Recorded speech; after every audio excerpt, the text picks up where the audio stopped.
Open your mouth. Spread your legs. Clear. Let's go.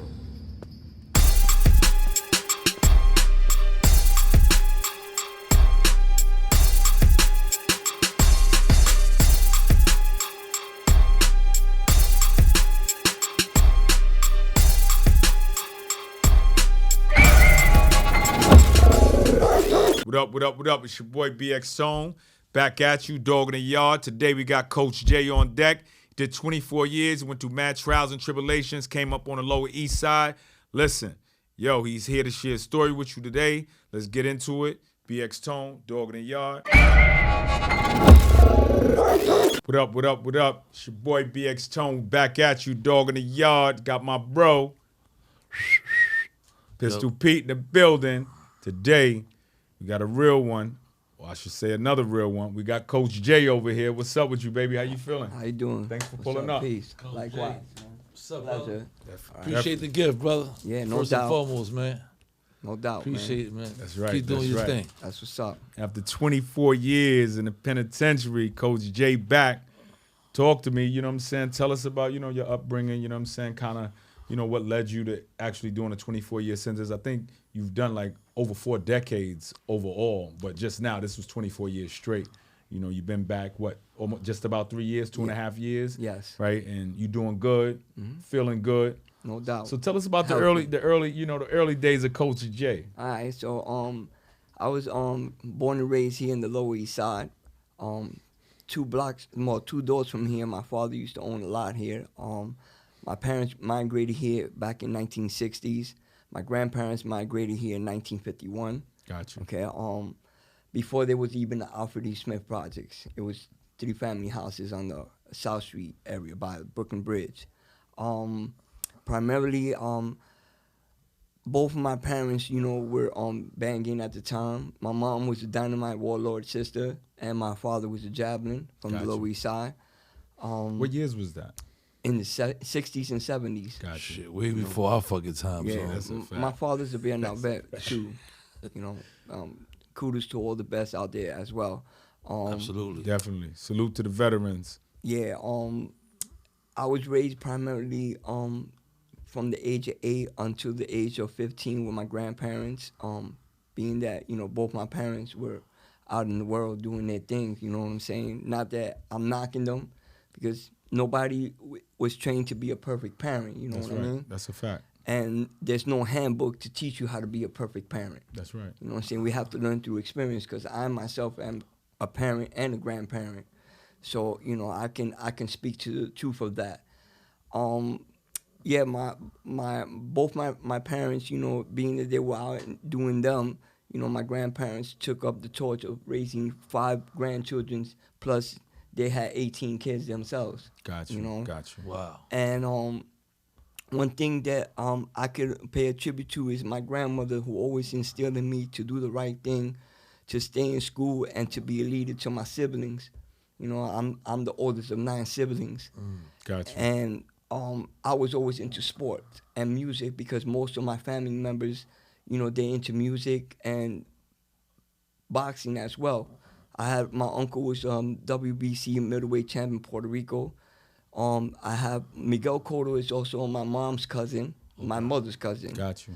And Shakur Stevenson is also my first cousin as well. They both professional boxers, as myself was one time. So you speak about being a professional boxer. You was professional. How many fights did you have in a professional level? 8 professional fights before I got locked up again. Okay, got you. I grew up in the Lower East Side. I lived 2 blocks from here in Norfolk Street, 169 Suffolk Street. My building got burned down. We moved to the shelter right there on Houston Street. It's called Baruch Houses. It's called the Castle, they call it. It's a shelter. Then we moved to 420 Avenue D. And then my mom got a transfer to Alfred E. Smith Projects. My grandmother's been living there since they built Alfred E. Smith Projects, since 1951 to be exact. Wow.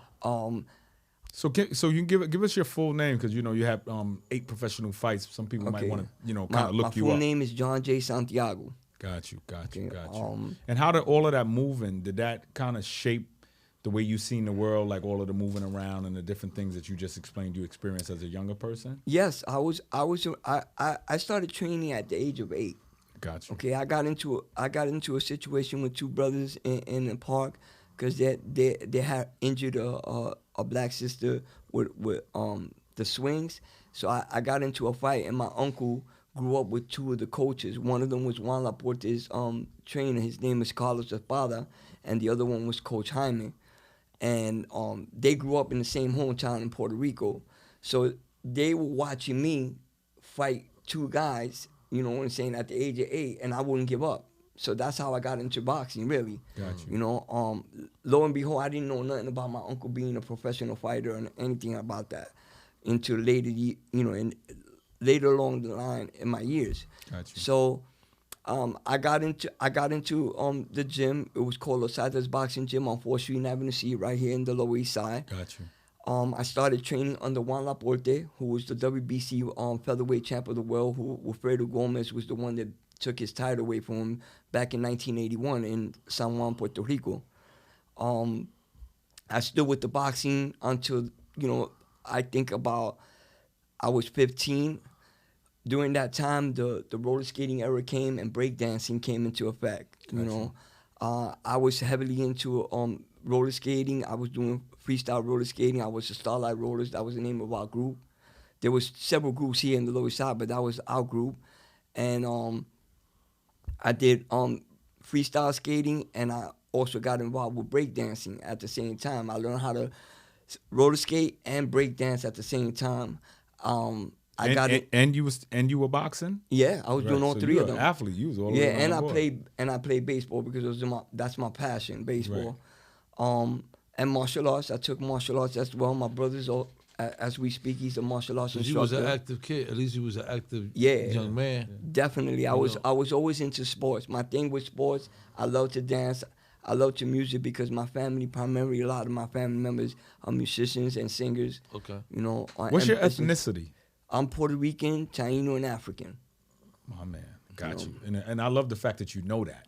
Oh, right? I have That's knowledge powerful. of self when that I was 12. He knows it. That he knows. So I know his who I history. am. Right. I know about that's my ancestry. That's an example of So, one thing you want to do. You want to know who you are. Absolutely. That's a good fact. example. Absolutely. Yeah. It's important that you break that down like that too. That's good. I identify myself more with my indigenous side, right, and my Afrocentric side than I do with anything else. Because one, I wasn't born in Spain, so I'm not Latin. You know what I'm saying? I don't identify myself as being from Europe. Okay, so why would I say I'm Hispanic or I'm not? I rather identify myself as indigenous because I know what my ancestors suffered through. I know what we went through. I love history. I taught history. I was the president of Hispanic United for Progress in every facility I went through for 24 years. Focus. So I know my history. I know Western civilization as well because I went to college. I was in Dutchess Community College.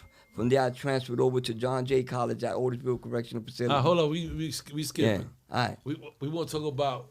Seems like you was doing well, as far as your upbringing. You was doing a lot of sports. Okay, we wanted. You was in your household. I mean, what transition that you just got to start getting problems and what escalated to Good. It seems like you was doing good at 8. Right.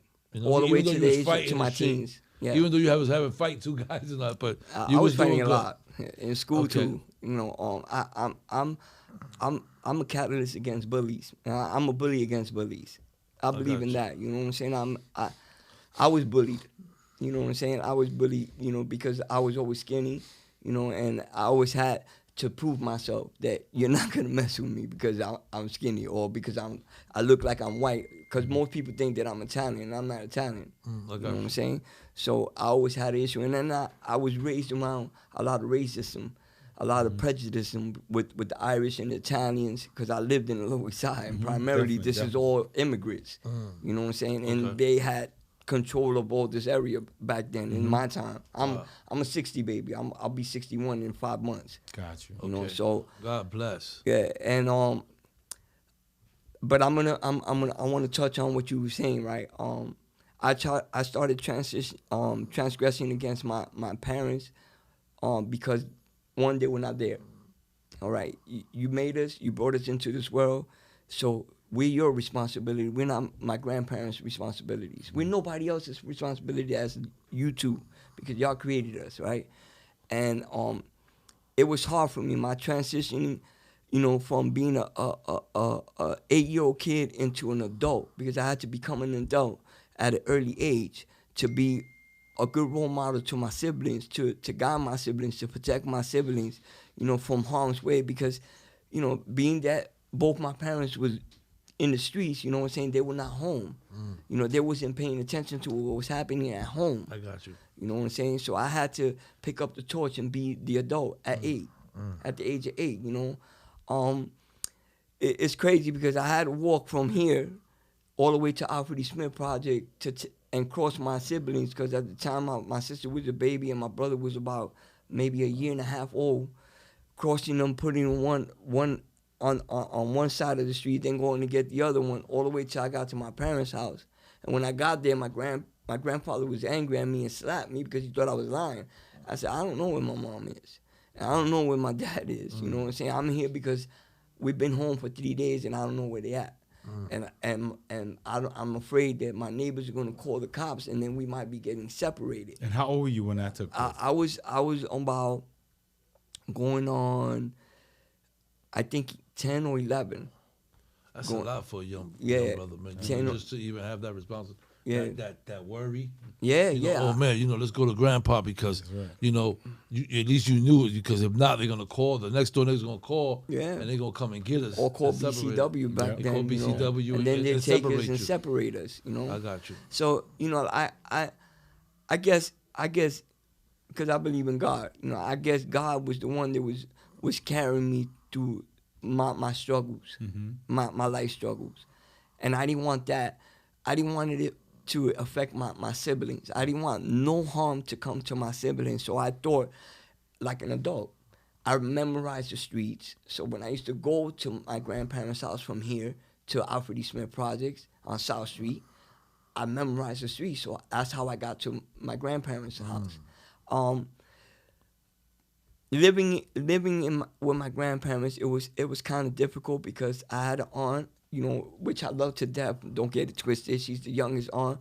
But we used to fight a lot because she always throw stuff in my face like, why you here? Why you not with your parents? And that kind of affected me a little bit. And we used to fight a lot. And we slept in the same room. Yeah, they bother you, of course. Of course. Shit.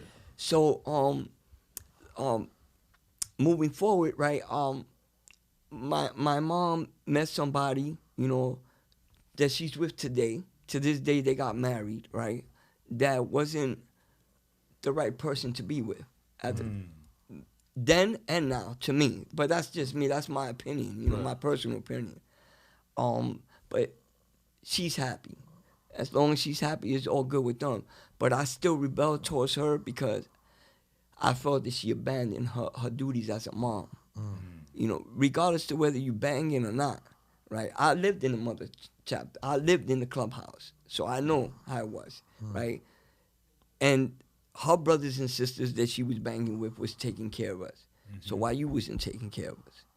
Same thing with my father. My father was their rival, jabbing us and the Dynamites didn't get along. They were arch enemies. How they got together, I don't know. You know what I'm saying? To this day, I didn't even ask. My father passed away, but I never asked my mom. My mom's still alive. She's 73 now. God bless her. Yeah, and but I felt that by doing the things that I knew that would hurt her, right, was me getting even for her abandoning me and my siblings, and my father. I wanted to do it to my father as well, but I was more closer to my dad than I was to her. I had more a connection with my dad. I looked up to him in certain ways, because although he was in, so much active with all his children, because he had a lot of kids. He was a womanizer. He was always with a lot of different women. Right. He never rejected me.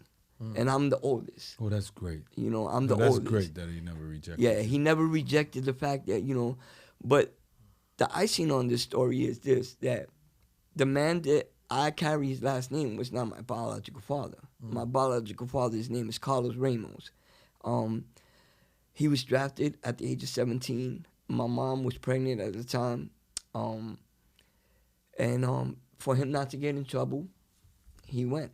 He left. He went to Vietnam and came back a junkie. You know, the morphine. Then he got connected with some Vietnamese over there. He was transporting drugs back and forth, flooding the whole Lower East Side with drugs. He was never there for me. I got to meet him at the age of 21 before he passed away. He died of full-blown AIDS. He had AIDS. Wow. And that's one of the reasons why I got actively involved with the PACE program, because I wanted to know more about this disease so that I can help my family members and also members of my community to prevent them from catching this disease and dying from this disease. You know, you bring that up, man. I was the director of Prisoners for AIDS Counseling and Education at Fishkill. Yeah, so definitely know about that stuff, and just knowing allows you to be aware and move a specific way while you're out here when you see certain things. And I mean, we could say something to individuals that help them just function a lot safer, right? Then for me, it's a win. But absolutely, definitely want to give you my condolences for your loss or whatever. But yeah, Facts. I had this is my second time being released from Otisville, but when I was in Otisville the first time, I had two of my boys that I grew up with here in the Lower East Side died in my hand because I used to be a nurse's aide at Otisville. Gotcha. So I guess they knew they were gonna die. You know what I'm saying? And I knew they were gonna die because they had full-blown AIDS. Their T-cell counts was 0 already. Right. And they were unresponsive. I had to change their Pampers. Whereas brothers that I worked with, they didn't feel comfortable doing that. Right. Bathing them and all that. I was like, bro, just imagine it was your family members. Would you not want somebody like me to help them? Would you not want somebody to do that? What we doing for these brothers right now? And that's the ultimate give back. But I just want to bring awareness to the fact that HIV and AIDS is still around in our communities. Absolutely. And brothers, sisters, you want to protect yourself and you want to be mindful, right? Whether it's transmission through intercourse or whether it's transmission because you're using a syringe that somebody else used. Facts. There's SSP, syringe service programs, where you can go and you can get fresh syringes so that you're not running the risk of transmitting the virus to somebody else, or just a person who does not have the virus currently, but you use a syringe that somebody else have and you actually contract the virus. So let's be mindful in our community so we can continue to bring transmission rates down and we can keep our community, a safe place to be in, and we continue to organize and build our communities in a constructive way. But for those who do have HIV and AIDS, there's a lot of resources from the Department of Health and a lot of organizations around our communities that will give you the support that you need so you can live a higher quality of life. Right. I just wanted to say that to the people. Yes, I really appreciate that because that type of information is, it's greatly needed, especially in our community. I went away for 24 years, man. I come home to my old hood and I see the same dudes doing the same things, and I be like, yo, bro, there's a better way, man. Definitely. You know what I'm saying? You can. I can't tell you to stop doing it. I can give you the information to prevent when you're getting sick, and I can also teach you how to clean yourself and how to clean your syringes and all that. I did harm reduction. Yep. I did Narcan training. I did all that. That's I went out in the streets in Newburgh, New York, Yep. every day, working for Hudson Valley Community Service, providing information and picking up my clients from the streets when they were, ODing, hitting them with Narcan, going to take them to get their medication because the clinic used to call me. Yes, since I've been home. That's what I was doing. The whole time I was in upstate New York, that's what I did. That's good. I just don't want to lose track of what we was. Okay. I know that you was doing the right thing at 12. You started getting in trouble. So what happened that caused you to go to jail? Okay. And go to prison for 24 years. What you did? Okay, so after I was at tour. I went to do a show in Acapulco. That was my last show. when I was breakdancing with New York City Breakers, I was on the Africa Bombada Zulu Nation Chapter 2 at the Gotcha. time. And I had asked How old you was? I was 15. I just Okay. came back from Acapulco at that time. This was in the summer, right after the earthquake in 1985. Okay. Like 2 weeks before the earthquake happened, I came home from Acapulco. We did a show at the Acapulco Plaza, and we stood there for about a month. We were doing shows in different clubs up there in Acapulco. But when we came back, I had asked my grandmother if I could move in with my girlfriend at the time. She was, reluctant at first, but she says, okay, you've been doing good in school, and, I'm proud of you, you staying out of trouble. But she didn't know what I was doing behind the scene. I never brought any negativity to home or any problems home because I respected my grandparents a lot. You know what I'm saying? I salute them for them picking up the torch and taking on 5 more on top of the 17 that they had. That's You know great. what I'm saying? Hell yeah. So, and this is including my mom. So I salute that. And she gave me the green light. I moved in with my in-law at the time. I was going to school, going back and forth in the gym, and then I noticed a brother coming in. His name was Henry, coming in the house with a duffel bag. Every time I come from school, he's coming in with a duffel bag. I never questioned it because I'm living in my mother-in-law's house. I don't know what's going on, you know what I'm saying? Lo and behold, he was the runner. He was bringing in all the money from the spots. My mother-in-law was a big-time drug dealer at the time in the Lower East Side. So she did her thing, and I didn't know about it. Once I found out about it, because I had cornered them in the elevator. I'm coming with my girl from school. We went to the same school together, Junior High School 65. And I asked him, I said, yo, let me see what's in the bag. He wouldn't. So I snatched the bag. I looked in the bag. It was bundles of money. That's when I asked questions. I said, why can't I know what's going on? I live here. And she told me. She taught me the whole thing. She told me everything about the drug game, everything I needed to know to run my own stuff. So you started doing your thing. Right. I started getting into the business. The first thing I learned how to do was scale, weigh, cut, compress, bag, and run the business without her even touching anything. So let me ask you a question. This was at 15? Yeah, I was already 15 at the time. So what about all of the sports? What about the roller skate and I still the was boxing? doing that. I still was doing that. I The never reason stopped. why I asked you that question Yeah. is a lot of times, we're talking about, getting the young people involved with sports and getting the young people involved with this and that as a deterrent, right? So that their time's occupied. Right. But you found a way to actually do the stuff and still be involved with. Yeah, I camouflaged it. I camouflaged it very well. Like I never did anything in my neighborhood to make to be recognized as doing something that was wrong.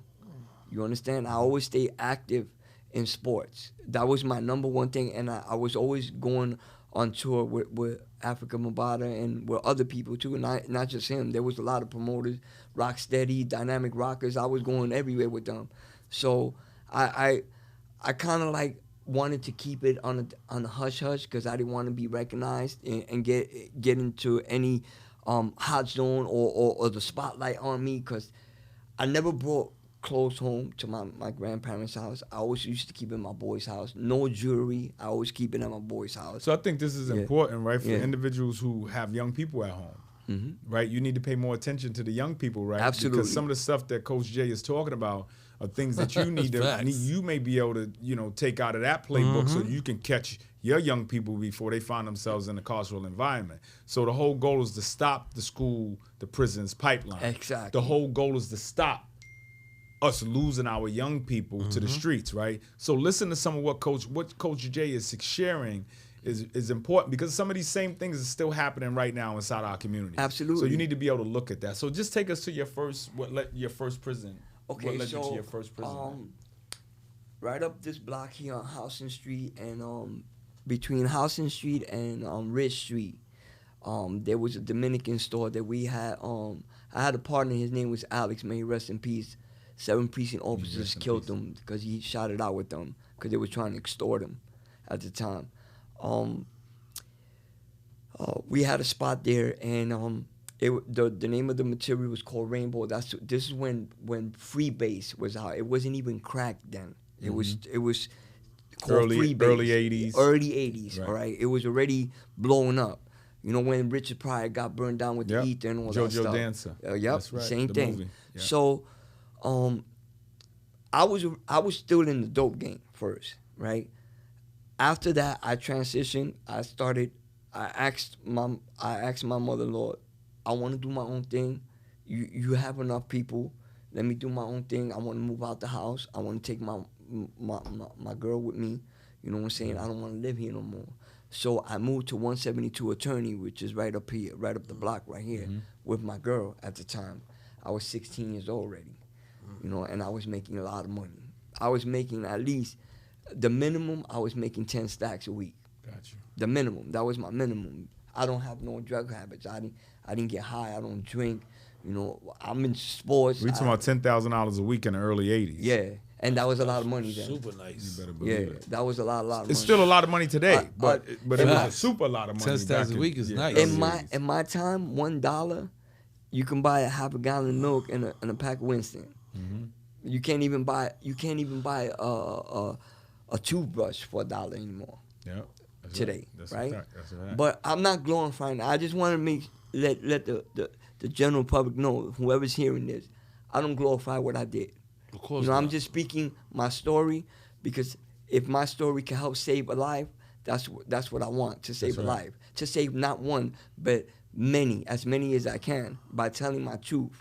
You know what I'm saying? Because a lot of us have stories, but most of us have hidden agendas, and they're not telling the truth about their story. I got you. You know what I'm saying? But we They don't just do wanna- that here. No, I Not know. this platform. That's why I right wanna here, hear. straightforward. This is your platform. Yeah. This is for shit that you never spoke about, shit that you had in your mind.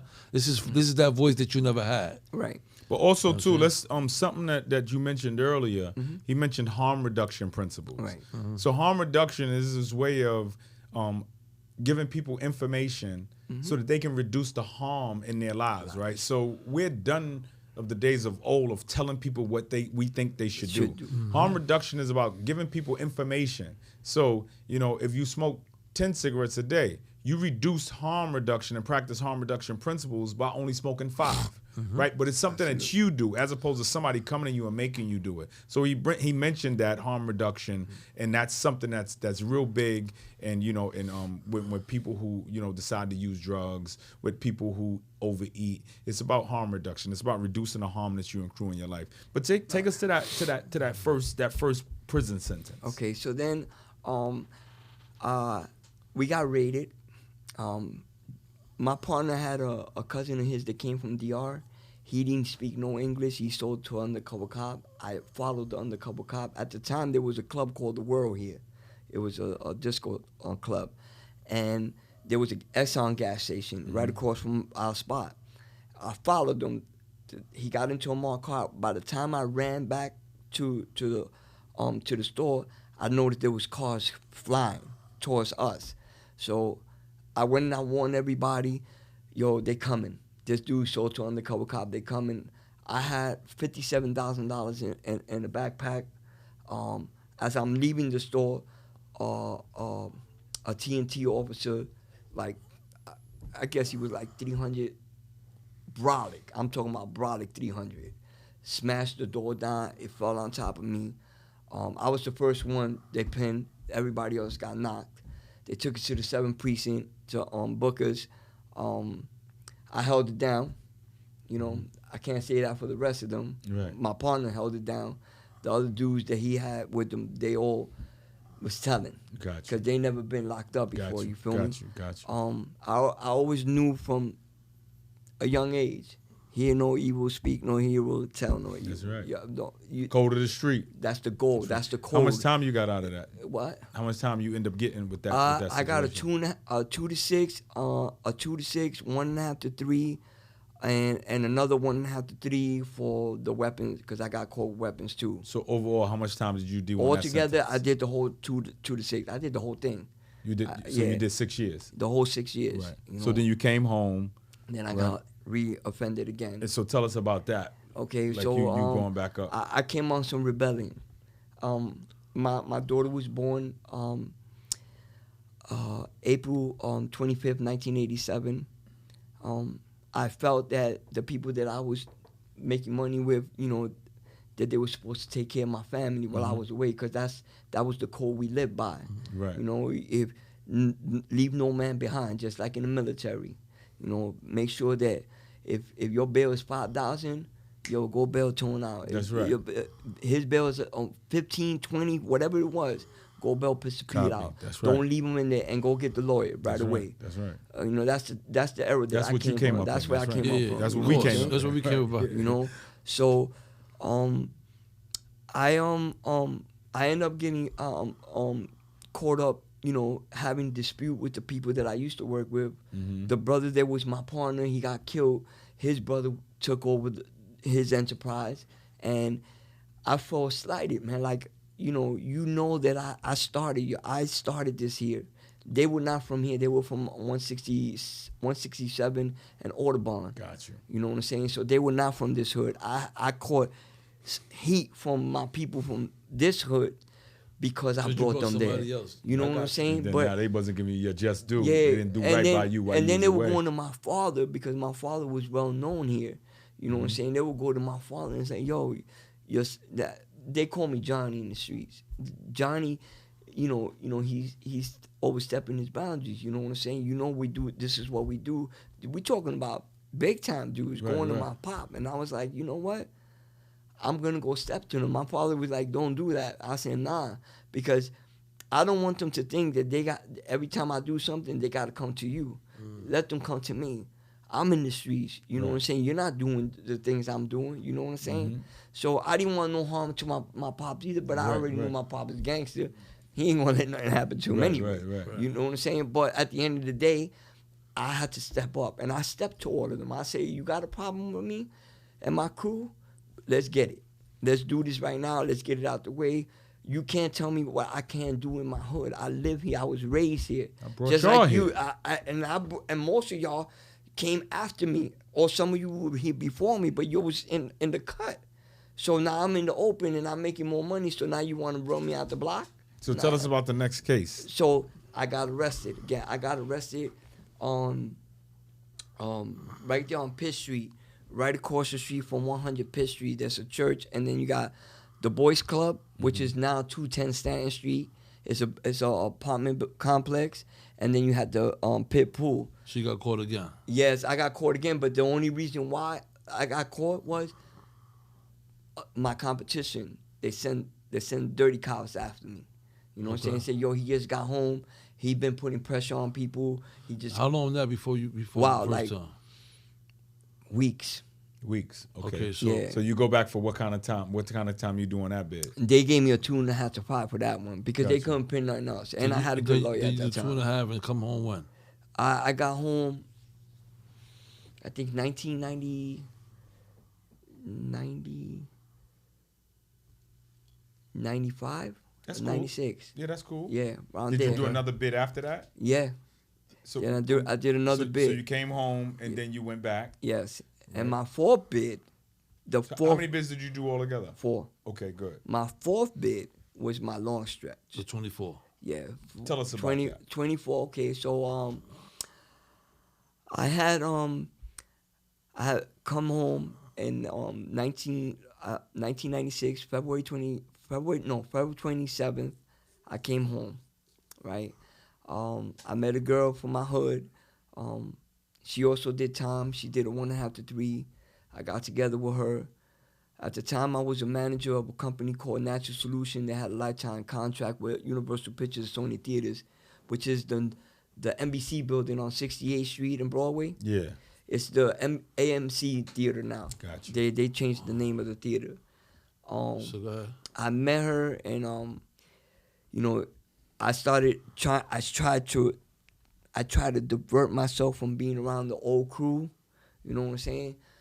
And she kept like, "Yo, you know, I need a little help with this," and I'm like, "But this is my income. This is what I'm doing." You know what I'm saying? I don't want to go back to where I came from. You know what I'm saying? Let me rewind that. Before anything, I just want to be clear to everyone. I didn't change myself in my 3 bits. You didn't do I the work, didn't make right. no effort of changing my mindset. That's why I kept reoffending. You know, that's why I kept reiterating and keep catching new bits, because I came home with the intentions of, I deserve to get my money. They took my life away from me. You know, I blame entitled. everybody else. You felt entitled. Yeah, I felt entitled. I blame everybody else except myself. Gotcha. You feel me? I got you. This bit that I'm home from right now, Well, how long you been home? I've been home 2.5 years, going on 3. Okay, and you had that mindset shift. And tell us about Yeah. since you've been home. Okay, everything positive, everything, giving back to my community, giving back to the kids of the community. I worked at Hudson Valley Community Service until I came back to the 5 boroughs.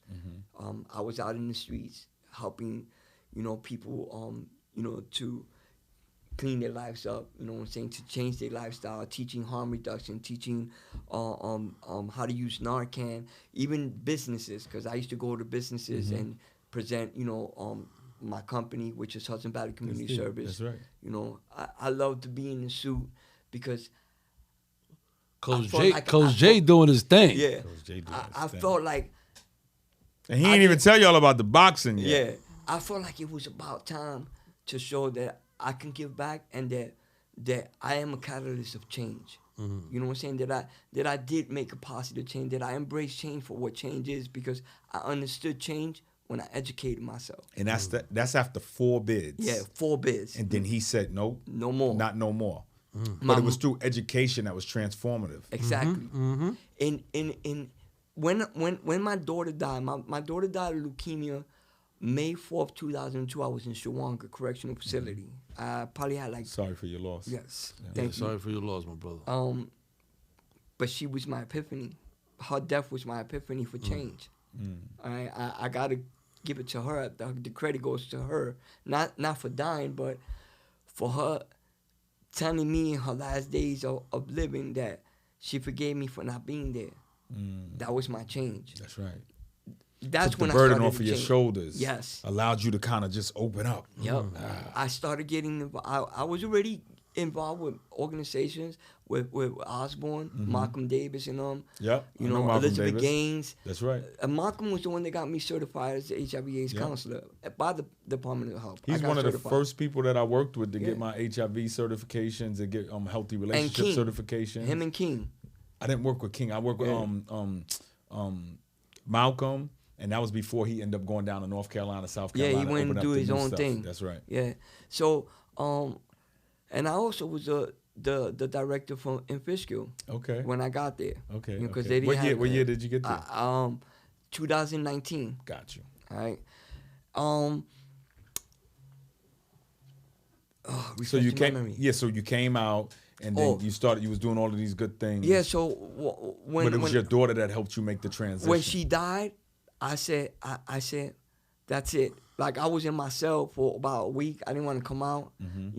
I got excused from programs. Right. I'm an electrician. I have my trade. I did my apprenticeship, so I'm a licensed electrician and plumber. That's what I do right now. I'm a Right. plumbing specialist right now. Besides being a boxing coach. That's good to and a know, because we're gonna open up some shit soon, so we might need a Yeah. plumber, move things around a little bit. Yeah, that's what That's I right, do. That's yeah. my thing. Bro. I do a Definitely lot of support side you. jobs. I Support make a you. lot Definitely of support you, Yeah. Jay.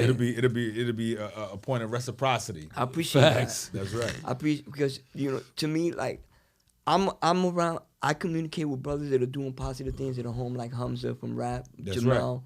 right. Yeah.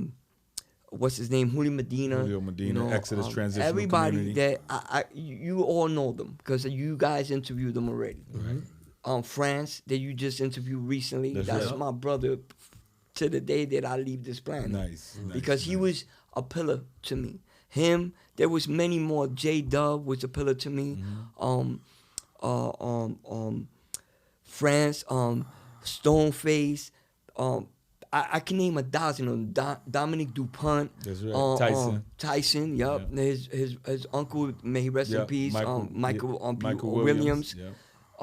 A lot of them were my Dominic, pillars. that's So you my come guy. from that- you come Shout out from to that my boy Tyson. Yeah, shout That's out right. Tyson. You know what I'm saying? Dominic DuPont. That's right. He was running the He was running the YAP program. He was running AVP, Alternative to Violence. Plus, he was working with Project Bill, and Lou. and Exodus. That's right. Yep, and Exodus. And That's Exodus. right. So anyway, I took a bit from each one, including Knowledge Johansson, who just came home after doing almost 40 years. All right. Hamza, you know, I took every little bit of information that they kept telling me. You know, Yaya, being in the box. I was at SEC for 5 years, you know, because of my affiliation. You know, I was banging at the time.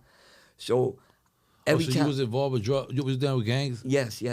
I wish not to discuss that because I'm no longer that. I'm a citizen now. Of course. I'm a parent. I'm a husband. I'm No, a of businessman. course. Of So I course. wish not to even discuss that. Okay. Please, as I ask you, you know, Yeah, that's cool. so That's we fine. can leave that out, right? Yes, I banged. Well, talk about all of the progressive things. but you've The been important doing thing is since that, you've been here. you bang, but Yeah. you ain't banging no more, so No, I know. this is great. I embraced the change when my daughter died. I got into altercation with an officer. I tried to throw him off the tier because he said he didn't give a shit about my daughter dying. I showed him that I was the man that I said I am. I told him open my gate and you're gonna find out. You know, I ended up going to the boss. I didn't get a new charge because the deputy security that did my hearing, he believed my story because other officers telling me he did make that statement. You know what I'm saying? You know, and Yeah, he he triggered you. reacted. He triggered me. Yeah, he triggered you. I was already. But you want to know what? Yeah. Nah, it ain't that easy. It ain't that easy.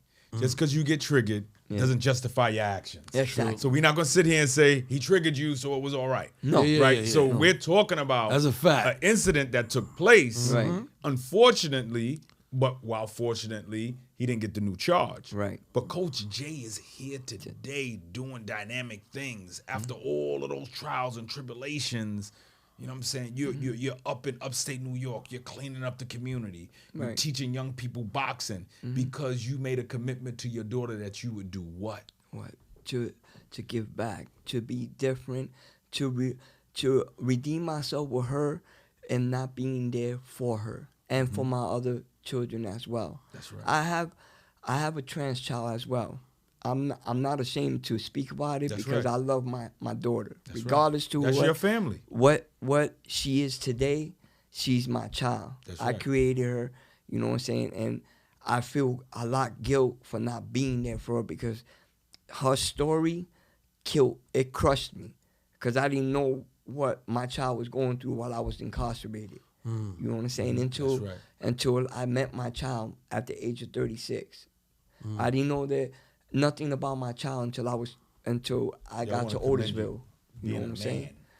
You know, Everything you Yeah. demonstrate is about being a man. Listen, Yeah. every single human being count. You Yep. see the importance of being there for your child. Yep. I mean, we run around, we either we shooting our shit, but we don't, and we having kids, not realizing that when you go to jail, that should take a toll on your family, your kids mainly, because they need a dad. You know what I'm saying? Kids get lost. That's People right. take advantage of them when they Yep. not, when their dad is not there. You know, and now it's like I see these things. You know, we get older, we get wiser. You know, and I look at this. I'm overprotective with my kids. I'm like, they could be grown ass fucking man. I still a be fact. like, you good? You ate? That's a fact. That's a You- fact. What's wrong? Your back hurt? And yo, Right. I'm gonna take this moment because I want to give my boy Pete his flowers. Yeah. Because he Salute. busts his backside to take care of his. Oh, Day in and day out, we have deep discussions. That's a But fact. I also want to give Coach J his Thank you, flowers. my brother. That's a You know what I'm fact, saying? coach. Yo, listen, we doing what we do to build our legacy, to make sure family good, to make sure we good. Yo, listen, I'll do anything for my children. Yeah. That's a fact. Tony Jr., Pete met him. Yeah. Tony girl, love him. Yeah, focus. We here today, man. We're here to no embrace. And we want to show success. And when I say success, it just may be psychological success, that I'm Facts. free of those chains. Right. We want to display that. Too often we see the negative narrative on the news, but not that often do we see individuals who are doing positive things. Right. Like the bro right here, man. Like he's constantly giving back to the community through the skill that he have, his hands. He's teaching boxing. Yep. You know what I'm saying? Talk about that for a Yeah, minute. so And you licensed too, right? yeah, I'm gonna show it to you. And he's only been home 2 years and a half. Yeah. That's right. Only 2 years and a half. I'm a certified USA boxing coach, if you can see that. Where they can find you at, Jay? At El Maestro on 1300 Southern Boulevard on Freeman Street. Okay. It's a community gym. I'm also a counselor for Beyond Boxing, which is a nonprofit program that deals with the criminal justice system and kids who have mental health issues, drug issues, gang affiliation, and of course with the criminal department as well. I love giving back to them. I love sharing my stories. I trained them after the program, but I'm not just their boxing coach. I'm their life skill coach as well. You know, What hours are you available as a boxing coach, as a life coach? I work as a plumbing specialist. I work from 7:30 a.m. to 4 p.m. From 4 p.m., it takes me like a half hour to 35 minutes to get to the gym. I close the gym. So when I get there, the rest of the trainers and managers, they leave, and then I close. The program is ran on Tuesdays and Thursdays from 6 p.m. all the way to 9 p.m. In the BX. In In the the BX. BX. So Yeah. any You kid, already- that having trouble issues, they could actually walk in to your No, location. any kid that want to go to they want to learn boxing, they can come into the gym. Okay. But primarily the kids that are being directed to the program. By the way, Andrew Novell is the director and creator of Beyond Boxing. Excellent. Okay. Shout out, Andrew. Yeah, Shout out. he's Irish, Jew. Bro, this brother, yo, I commend him, man. For a person, you know, and I'm not a racist. I don't want nobody to get this twisted, but for a Caucasian person to give the way he gives, and he used to be a teacher too, by the way, it's amazing the job that he does for those kids. And he's from Brooklyn. So he travels from Brooklyn to Manhattan to the Bronx. B-borough to B-borough. Wow. Again, Okay. like I said a minute ago, Like me. we cater to human beings. Facts. If you human, we got something for you. We don't care colors, back, none of that. We don't. This is the platform. We don't have no judgment. We don't judge nobody here. Yeah. So, primarily the constituents that come to us they come through the court system. Okay. They have other organizations, so the court mandates them They mandate, to okay, I come got you. and participate in our program. Or case managers will contact Andrew and say, "Listen, I have a kid. He's in our organization, and he needs some help, and he's interested in boxing or physical fitness," and Right. they'll send him to the gym, and Gotcha. that's how we get him. He does all the paperwork. He does all the orientation. He fills out all the paperwork. We do evaluations. Gotcha. It's three of us. It's me, Coach Fernando, and Coach Brian. So what you think about prison reform? I think it's needed. I think it's a dire need. I think it's important that because of the Robert Brooks situation, I think it's important, right? Not just with staff, but even with us. And when I say us, because I'm still incarcerated, I'm not free. I'm on life parole, so I'm not free. I'm still part of the system. Working towards it. Working towards it, but I'm still awarded to the state. It's like being on a furlough. So any little hiccup, Gotcha. right back, right? Gotcha. So I have to speak truth. I can't say, I'm completely free. This is just like being I a got furlough. you. I got you. You know what I'm saying? Or work Right. release, Right. right? I got you. So I think that it's needed that on both sides that we have open dialogue with everyone so that we could try to at least rearrange the system. When you say everyone, who do you mean? Who are you talking Staff, to? Okay, staff politicians, inside of and- facilities and and- politicians out here that's helping Yes. to create and shape laws. Yes, right? because As well as prisoners. Yes. Right. You want that collaboration to happen so that we can kind of begin to get the solutions and anti-violent solutions as opposed to keeping the problem moving forward. Exactly, because as we all know, right, when there's a situation in the system, right, we have outside entities that come in to go investigate, right? Mm-hmm. So they get all this information, but nothing ever changes. It stays the same. So they know the system is broken and it works for them because it's been working for them because they need the funding. It's all about the money. It ain't about the rehabilitation. It ain't about the education part of it. It's all about the funds. How much money I can get. How much votes can I get to get reelected, right? So if everyone could come together as a collective, right, and put all their thoughts, everything they personal experience as well, because that's what makes the change. That's what's the most meaningful, is your personal relationship, meaning staff and inmates alike. You know what I'm saying? At one time when I went up north, there was no Hispanic and black officers. It was all Caucasian officers. But we all know that. That's how it was back then, right? Mm-hmm. And now you get Spanish and black officers, and they act worse than the Caucasian officers. They more abusers than the Caucasian officers are. And then you got officers, you got good officers, right? That they just want to do their 8 hours or 16 hours and go home to their family. But then they caught up in the catch-22 because they're officers, so the cold-blooded silence come into effect. But where's the humanity side of you? What happens when you're around officers that are beating up on an inmate and you know they're wrong and you're not speaking on it, or you're not trying to even stop them for that matter? Because I've been in a situation like I am a Robert Brooks. I just survived. Oh no, me too. That's like our secret though. Yeah. You know So that? yeah. I noticed that's our secret. We all got beat up somewhere, some down, Yeah. blah, blah, blah, by the police doing the either Comstar going to you know, The worst. you The done worst got of the pounded worst. out, this, that, and we always kept that as a secret. It was Right. like it was like almost like a normal thing Right. to get No, abused. no. Listen, Shit it was a crazy. normal thing. Yeah, it was a normal You thing. said something or you did something that they didn't like, you already knew. I used to work out specifically to keep myself alive. Yeah, me too. you Like know, dudes used to be like, yo, you up? And I'm like, yeah, for a fuck, reason. yeah, for a reason. That's a fact. This is a true story. I would like to share this. Like, I wake up every morning at 5 without an alarm clock. Why you think is that? Because I'm already programmed to get up at 5 for the standing count. Sitting standing count, right? And not only that, but even home, like, I wake up sometimes and I'm like, where's my mirror? Because my first thought is, at that time I was banging or had problems with staff. I'm already dressed up. I'm drinking 4 cups of coffee, make sure that I'm hyped, booted, tied up, get up, gripped up, looking out through the door. See who's coming. Once that door cracks from the front to the back or in the middle, you got to be on point. It affected me.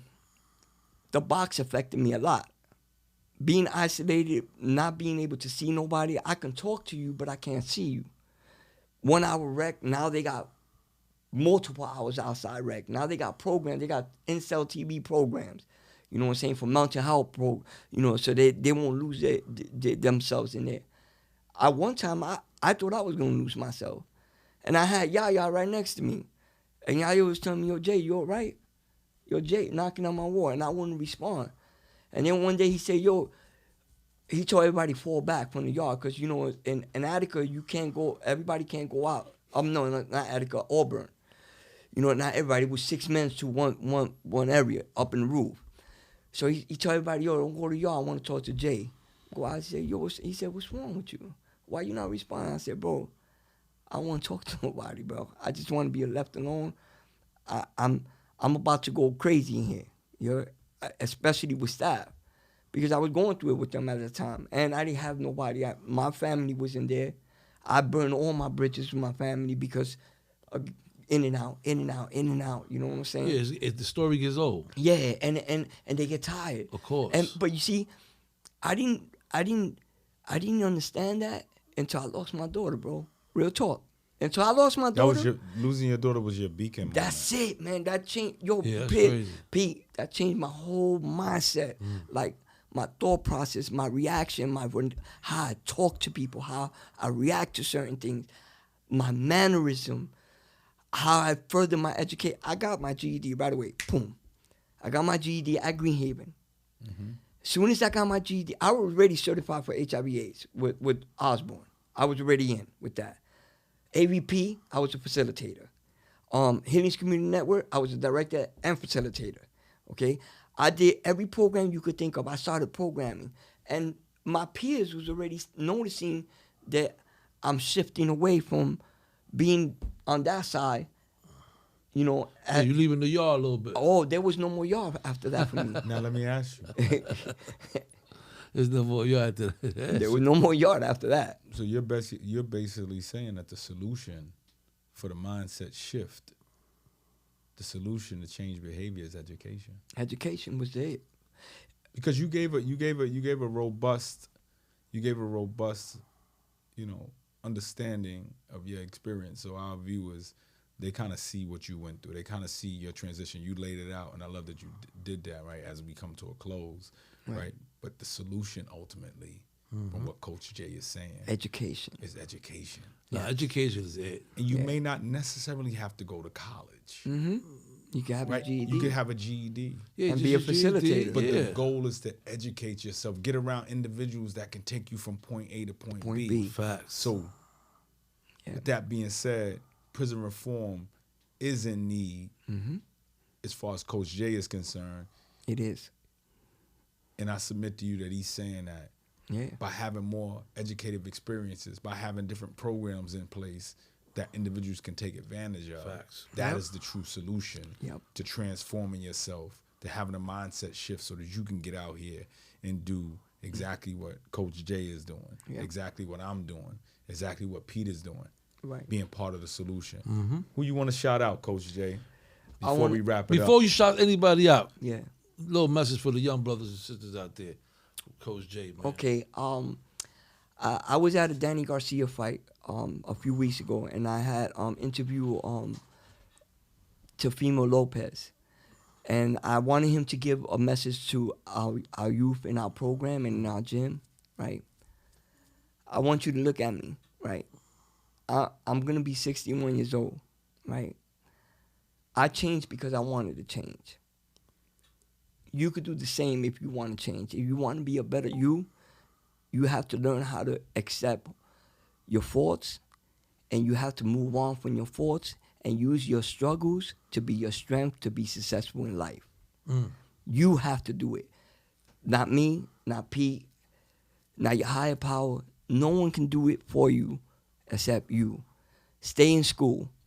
Educate yourself. Education is vital for your success. It's vital. Don't get into no gang. Don't participate in gang Talk to them. activities. Don't use no substances. Don't go out into the streets because you need an extra pair of sneakers or a nice jacket because your boy has one. You know what I'm saying? Find a job. Delivery. DoorDash. Anything that you think that is suitable for you. I have a 14-year-old kid. His name is Axel, that's working right now at Central Park Boxing Gym as the youngest boxing coach right now. All right? And he's doing the right thing. And all I do is give him a position, give him a platform for him to show and prove himself that he can be a better man today, tomorrow, and in his future. You know, with that being said, you know, my experience, I share with you. My story, I share with you. You know what I'm saying? It's true. There's nothing better than being out here in the streets, giving back to the community. There's nothing better than to stopping recidivism. There's nothing better than to stopping slavery, because if you look at the system, 99% is people of color. And most of them are youth. Most of them are in their teens. And they're flooding the system right now. Don't be that one. Be better. Peace. That being said, BX Tone in the building. You already know your boy Pistol, dog in the yard, Jake Coach. You already know. Coach You already know. Jay, we Coach, appreciate it. Eddie you has already love. know. Not but love, BX. That's That's right. What up, what up, what up? It's your boy BX Tone back at you. First and foremost, salute to Coach Jay for pulling up on Dog in the Yard. As you've seen, he went through mad drama, mad trials and tribulations, growing up on the Lower East Side, hustling, grinding, one bid after another. But ultimately, he got it together. Coach Jay back out here today. helping the youth, cleaning up communities in upstate New York, as well as New York City. But he back in the gym teaching individuals how to use their hands in a productive way. So he's a boxing trainer. You know what I'm saying? He's helping the youth in the courts get their lives together. Yo, salute to Coach J. We want to let you know we right behind you. BX Tone, Dog in the Yard.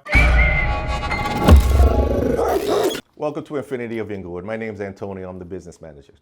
After you purchase your vehicle from our sales department, you come back and see me.